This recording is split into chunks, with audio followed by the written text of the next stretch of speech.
I'm going to let you in on a little secret.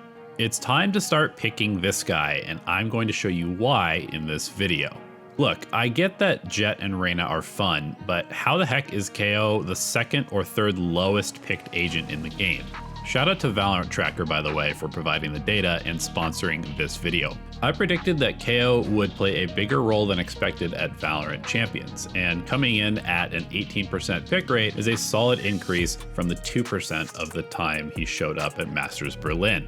I also expect this to rise, considering that many of the teams that regularly ran KAYO were the ones that did well at the tournament. We saw him do supportive things, sentinel-style site defenses, and even hard carry at times as an entry fragger. Yet, the big bad bot is only being picked up in ranked games about 3% of the time. KAYO is a unique agent that can fill multiple roles on a team, and as pro players experiment with him more, I think the true potential will be finally unlocked. Speaking of unlocking your true potential, Valorant Tracker's in-game overlay and stats help you find your weaknesses and build up your strengths. You can easily keep track of your best and worst maps, agents, and weapons while getting in-game feedback about how you and your teammates are performing. They even have user-submitted lineup guides, so if you're trying to learn an agent like KAYO, you can try out some useful mollies or knives on the fly. Stats are both a fun and useful tool for learning more about Valorant, so check out the tool in the description below. At the basic level, KAYO's impact is pretty straightforward. In this round, you can see the attacking KAYO flash over the wall on a ascent and then 0-point the site, which detects no one playing there. This sets up Jett to smoke and dash in. Meanwhile, the defending KAYO uses 0-point in response to the utility and ends up suppressing most of the attackers. This, when combined with the Astra Nebula on the entrance, completely stalls the attackers and isolates the Jett, who eventually gets picked off. You can see the attacking KAYO has another flash and would like to push onto the site to help, but cannot use it. The attackers now must either blindly push through the smoke without any utility or fall back, and this completely ruins the plans for even a very well-coordinated team like Vision Strikers. This defensive suppression also has a big effect on the information game. Pretty much since release, attacking teams have relied on utility like Sova's drone and Skye's dog to clear the way and scout areas without risking an actual player. In this example, we see Skye trying to use dog to push forward through halls on Breeze, and then when KAYO hears the sound, he throws a knife into the bottom side of halls, which not only forces an early cancel of it, but it also detects two players pushing halls, and this indicates heavy pressure coming towards A.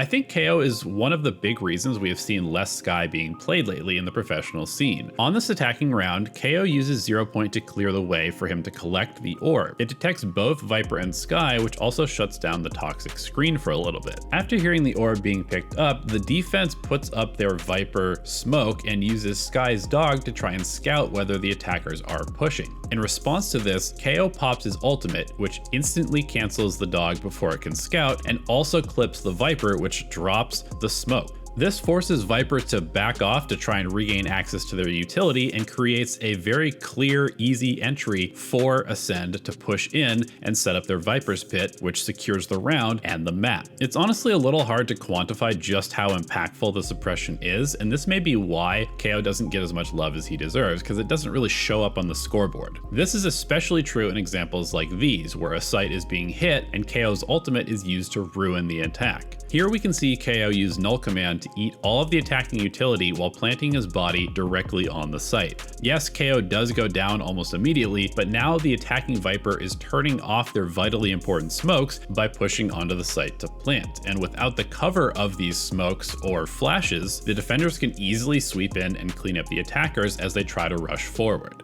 Here's another example where the attacking Killjoy uses lockdown to try and burst onto A site. In response, KAYO uses Null Command and retreats up into heaven while providing suppression to the entire site. Because lockdown is such a big commitment and provides a specific timing for the attackers to hit the site, they have almost no choice but to just rush onto the site with no covering utility and end up getting picked apart as a result. Even just the threat of suppression can be enough to completely change the course of a round. Here we see Gambit trying to use a classic counter to the Viper's Pit by droning and pushing it, but when the 0-point comes out, they are forced to fall back and end up essentially wasting Sova's utility. In a more extreme example, we can see Gambit expecting a KO ultimate and push. However, because Null Command's radius is so large, the only way to reliably use their utility is to literally sit in spawn when the attackers push. Though KO does immediately immediately go down, the remaining suppression gives Ascend so much space to work with that they easily take over the site before picking KAYO back up and nullifying what could have been an awesome Cypher plus Jet op combo from Gambit. Plays like these make me really a believer in KAYO's future in Valorant. It's not uncommon to see a KAYO rack up 10 plus assists while also top fragging, and that is a huge amount of impact that certainly warrants playing the agent more.